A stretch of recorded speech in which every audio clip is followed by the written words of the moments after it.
बहादुर शास्त्री जानते नहीं? ये बता, लाल बहादुर शास्त्री जानते हो? नहीं मैं नहीं जानता, आप ही जानते हो। उनकी कांग्रेस सरकार थी ना, वो जब थे प्रधानमंत्री, उनकी मृत्यु पाकिस्तान में जांच नहीं बैठ पाया, उनकी मृत्यु की जो सौत यहाँ नहीं आई, कांग्रेस नहीं गया, वो नहीं बोलो, वो नहीं बोलो। पहली बात तो पाकिस्तान में उनकी मृत्यु नहीं हुई, रसिया में सुनो, इन्होंने पाकिस्तान में उनकी मृत्यु नहीं है, ठीक है, पाकिस्तान में मृत्यु नहीं, जब रसिया में जब मीटिंग हो रही तो उसके बाद हो रही। और दूसरी बात सुनो, सच, बिल्कुल सच, आप तुम क्यों नहीं कर रहे हो, क्यों नहीं बोल रहे? अरे बीच में क्यों बोल रहे हो?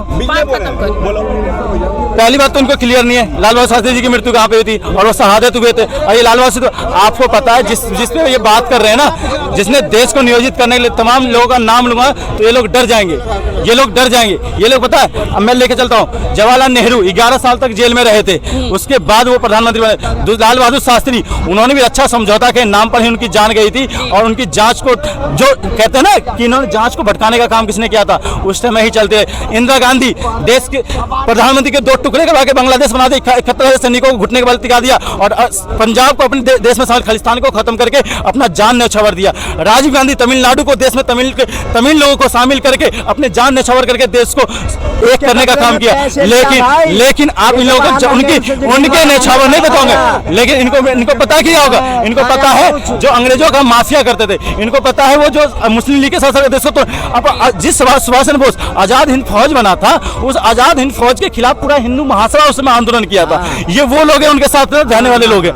ये बात करते, जब भारत की आजादी हुआ था तो श्यामा प्रसाद मुखर्जी क्या कहे थे, मुझे बंगाल नहीं चाहिए, मुझे बंगाल नहीं चाहिए। हाँ, जब महात्मा गांधी जब कोलकाता गए तो इनकी हिल गई उस समय। और आज तक इतिहास से हो गया। अब देखता हूँ भाई, तू जिस यूनिवर्सिटी से पढ़ के यहाँ आता है ना, वो यूनिवर्सिटी देश में बदनाम हो चुका है। उसी यूनिवर्सिटी से तू पढ़ के है ना, जो कहते भारत तेरे टुकड़े टुकड़े होंगे, तू उसी यूनिवर्सिटी से पढ़ के और मोदी विरोधी यहाँ जो जगन यूनिवर्सिटी को बदनाम करने का भारतीय जनता पार्टी ने अधिकार अपने लिया। सुनो तो नहीं, सुनो, बहुत देर बोल लिया, बहुत देर बोल लिया। नहीं, यूनिवर्सिटी को बदनाम किया, यूनिवर्सिटी की नहीं, यूनिवर्सिटी की बात, यूनिवर्सिटी की नहीं, उस यूनिवर्सिटी के नाम को तुम्हारे जैसे ने बदनाम किया, जो कन्हैया कुमार जैसे उत्पन्न हुए, जो भारत तेरे टुकड़े होंगे। तू उसी स्कूल से, तू किस कांग्रेस का गुणगान कर रहा है, पहले बता। अरे सुन, पहले सवाल अभी हुआ ने, जितनी अभी निकाला है ना रामायण, जवाहरलाल नेहरू और ये राजीव गांधी, इंदिरा गांधी, अगर कांग्रेस ने इस देश में काम किया ना जितने, तो उसके बदले में दाम वसूला है, फ्री में किया है। और देश की जनता ने देखी है कि कांग्रेस राज में जितने घोटाले हुए थे, आज 10 साल के अंदर मोदी राज में एक तब मोदी आ रहा है, ऐसे नहीं मोदी आ रहा है। और देश की जनता इस चीज को परखा है। इनको घोटाले और विश्वविद्यालय दोनों पे, घोटाले और विश्वविद्यालय दोनों पे जवाब दूंगा। सिंचाई घोटाला अजीत पवार सुन लिए, आदर्श घोटाला अशोक चौहान सुन लीजिए, हसन अली किसके सरकार में, हेमंत विश्व शर्मा किसके सरकार में, कोल घोटाला येदियुरप्पा किसकी सरकार में, ये तमाम जो है पीयूष जो जैन है वो किसकी सरकार में, ये तमाम नेता के नाम ले। और दूसरे विश्वविद्यालय, भारतीय जनता पार्टी तो चाहती नहीं विश्वविद्यालय जीवित हो। जिस दिन विश्वविद्यालय जीवित, कलम और किताब जीवित हो जाएगा, उस दिन तो इनकी हकीकत निकल के आ जाएगी। ये तो चाहते ही नहीं हकीकत, इनको तो एक ही उन्माद है, इनको आपस में भाईचारे बांटो और राजो की रणनीति से की, जिस तरह से अंग्रेजों ने कर। अब सुनो, जिस विश्वविद्यालय खुलने की, विश्वविद्यालय आज तक तमाम विश्वविद्यालय की जो रैंकिंग कम से कम जो टॉप 200 और 100 में हुआ करता, आज 500 में नहीं आता देश का विश्वविद्यालय। आप ये बता दें, ये तमाम कहते हैं। अब कांग्रेस ने 70 साल में किया क्या, DRDO, इसरो, IIT, IIM, भेल, गेल, सेल, रेलवे, एयरपोर्ट इंडिया, और जहां ये तमाम जो यूनियन टेरिटरीज, तमाम स्टेट्स लेकर और ये सारी चीजें बनाई, और लेकिन नहीं इनकी बात नहीं करेंगे।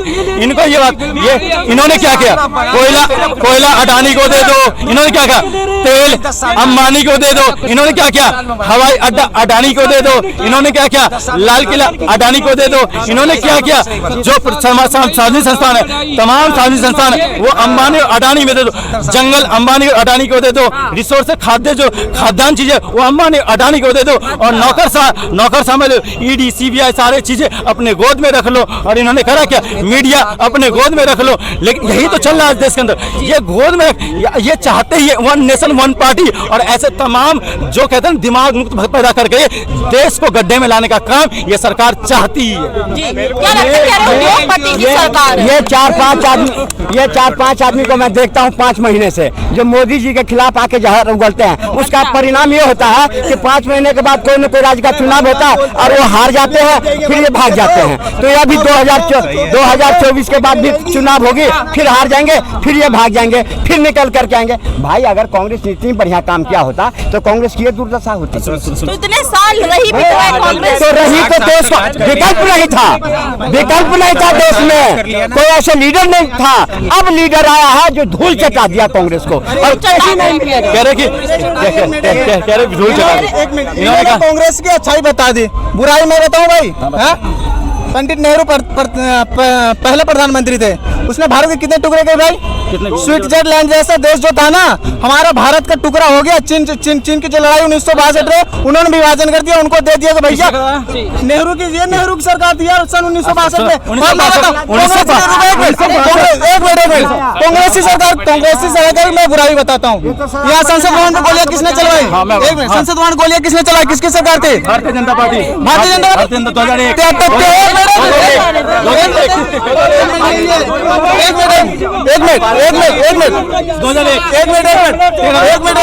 हिंदुओं पर गोलियां किसने चलाई? हिंदुओं पर गोलियां किसने, साधु संतों पर गोलियां किसने चलाई? किसने चलाई? किसने चलाई? एक करके आप जवाब दें। आज किसान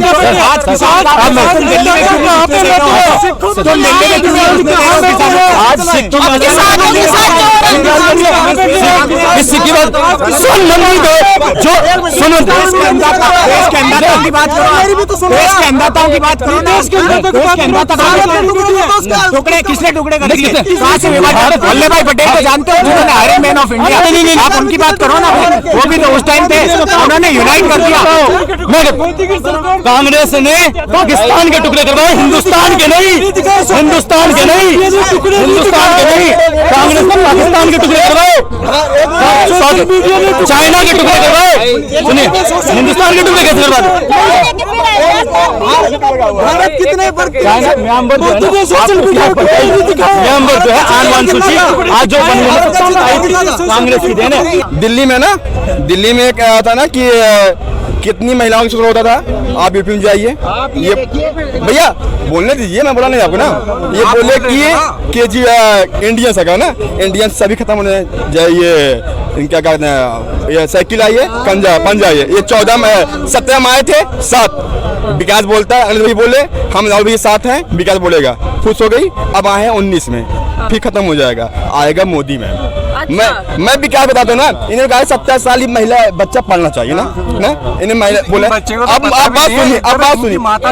बात सुनिए मैम, इन्हीं की बहन माता गाँव में जाती है, माता पिता होते हैं, मोदी जी आएंगे, मोदी आएंगे, उनको तो पता होता है ना। इन लोगों को अधिकारों से मतलब नहीं है।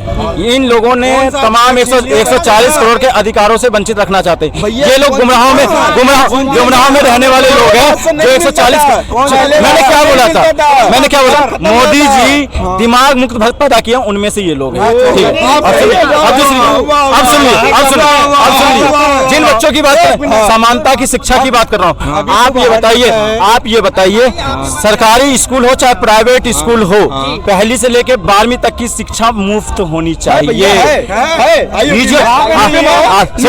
उत्तर क्या काम पसंद आ रहे हैं मोदी जी? मैं क्या नहीं पढ़ना बताइए। स्वच्छ मिशन जोड़ लीजिए, स्वच्छता मिशन जोड़ लीजिए, शौचालय जोड़ लीजिए, राशन जोड़ लीजिए, मुद्रा लोन जोड़ लीजिए। शौचालय तो बोल रहे कि मुफ्त का राशन क्यों दिया जा रहा है, कि रोजगार क्यों नहीं दे रहे हैं? मैंने रोजगार ये बताइए सबको। आप ये जानते हैं, कहावत था, हम 2012 में पढ़े थे ना यूपी में, वहाँ का कहावत था, भैया बच्चा सुबह मंदिर गया था, सीधा स्कूल में घुस जाता था, नकल धुआंधार। बच्चा वो पढ़ेगा, IIT में जाएगा, आज तो पेपर लीक हो रहा है। मैम पेपर लीक हुआ, तुरंत एक्शन हुआ।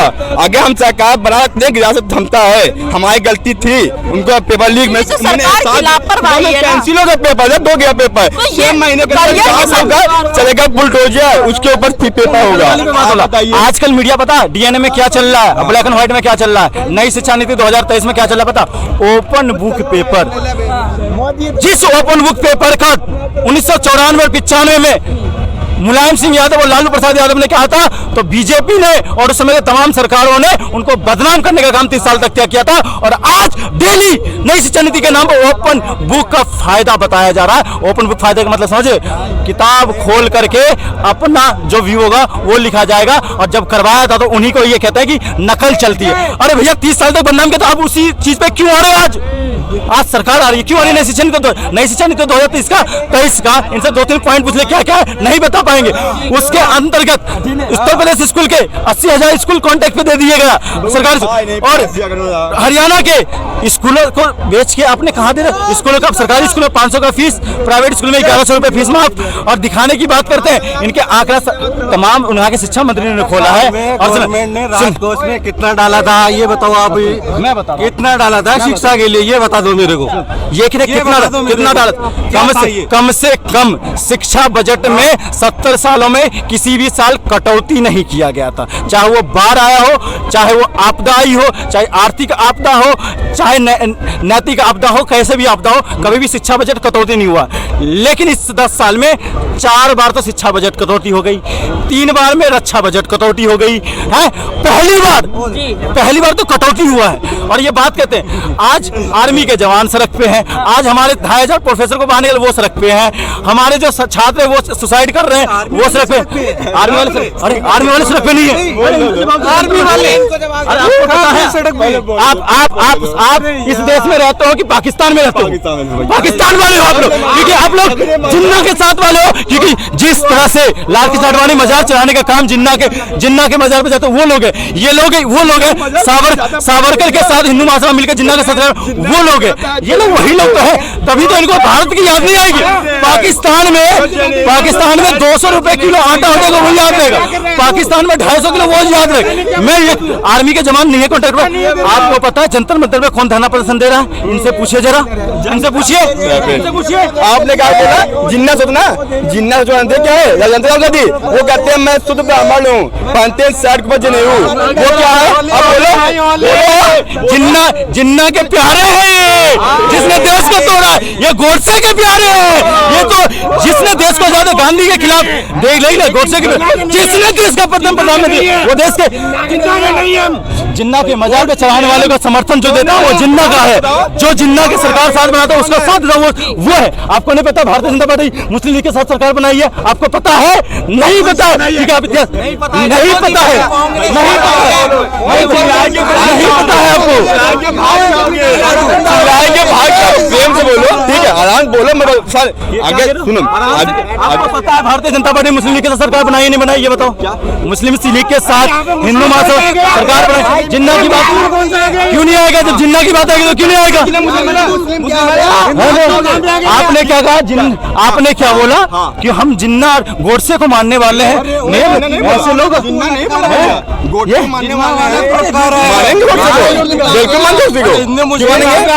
देश का पहला आतंकवादी को मानने वाला ये देश को 140 करोड़ जनता से अनुरोध है। ऐसे भारतीय जनता पार्टी और भारतीय जनता पार्टी के जो अंधभक्त है उनसे बचने की जरूरत है आपको। आज देश का अगर सच्चा अगर फ्रीडम फाइटर्स कोई है तो सुभाष चंद्र बोस, भगत सिंह, महात्मा गांधी और तमाम जो सेनानी है जो देश के और जिनके खिलाफ होने वाले लोगों को समझने की आपको भावनाओं में खोना नहीं है। देश को गड्ढे में डालने वाले लोगों को आपको समझने की जरूरत है। मैं आपको बता दूं, आपको इस देश के अंदर अगर गारंटी है तो वो सिर्फ अरविंद केजरीवाल की गारंटी है और किसी की गारंटी नहीं है। अरविंद केजरीवाल जो है इस देश का भविष्य है। उसने राजनीति बदल दी है इस देश की, और इस देश की राजनीति बदलने का काम केजरीवाल ने करा है। तो मान के चलिए कि नेक्स्ट जो सेशन होगा 2024 में भैया 2024 में ही वो होना है, मोदी तो आएगा ना? पूरी तरीके से गुजरात छोड़ के आएंगे। मोदी जी को गुजरात छोड़ के आएगी देश की जनता, पूरे देश की जनता गुजरात छोड़ के आएगी, क्योंकि इस बच्चे को आने वाला भविष्य है ये इस देश का। इस बच्चे को जो है प्रधानमंत्री बनना है। अगर इसके माँ बाप चाहते हैं इसे प्रधानमंत्री बने इस देश का, तो नरेंद्र मोदी को गुजरात छोड़ के, कैमरामैन से कहूंगा इन्हें दिखाए अगर इस देश का भविष्य है ये। यूपी में ना, यूपी में ना, यूपी में आपका ना पूछिए क्या शिक्षा मिलती है यूपी में।